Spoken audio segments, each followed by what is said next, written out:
Fighting erupted overnight along Lebanon's border with Syria. This after authorities in Damascus accuse Hezbollah of killing 3 Syrian soldiers. According to the Syrian Defense Ministry, the militant group abducted the soldiers into Lebanon and killed them there.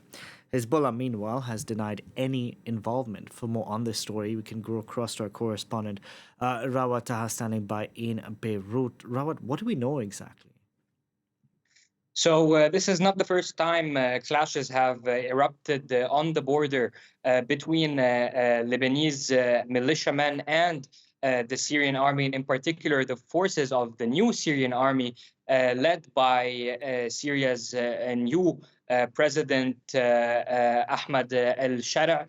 In particular, this is an area which Hezbollah has in the past had a lot of significant military influence and political influence. That influence has some sort of been affected ever since the former Syrian regime collapsed.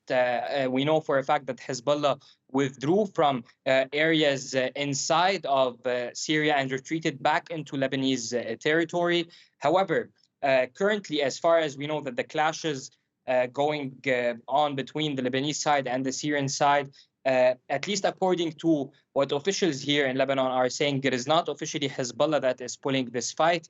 We know for a fact that a number of prominent families of that area who have access to weapons. That area is very famous for smuggling both illicit drugs, weapons, and there's a lot of influence to a number of families. Those families were the first families to actually initiate in responding to the shelling that was coming from the Syrian side. Yet, a very major development over the past few hours is that for the first time, the Lebanese army has officially informed the troops found in the region to respond to any source of fire coming. So we're seeing that the Lebanese army is also now shelling territories inside Syria. So there is quite an exchange of fire going on between the Lebanese army on one side and the Syrian army or Syrian forces led by Syria's new government on the Syrian border. Rawad, you mentioned that this border area between Syria and Lebanon is known for drugs and arms smuggling. What more can you tell us on that front?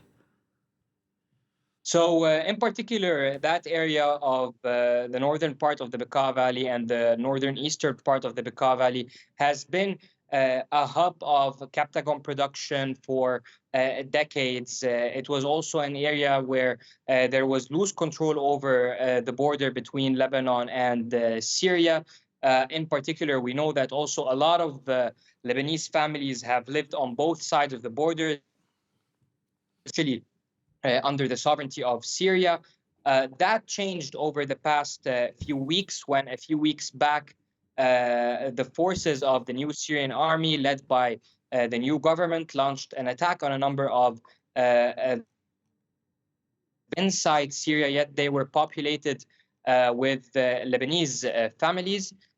So we know for a fact that the smuggling route has been severely affected by the collapse of the Syrian regime. Now, to what extent that is directly linked to what has happened over the past 24 hours when it comes to the kidnapping of these 3 Syrian men who were killed and then later returned through the Lebanese Red Cross back into Syria, and the current exchange of fire, it is still not clear.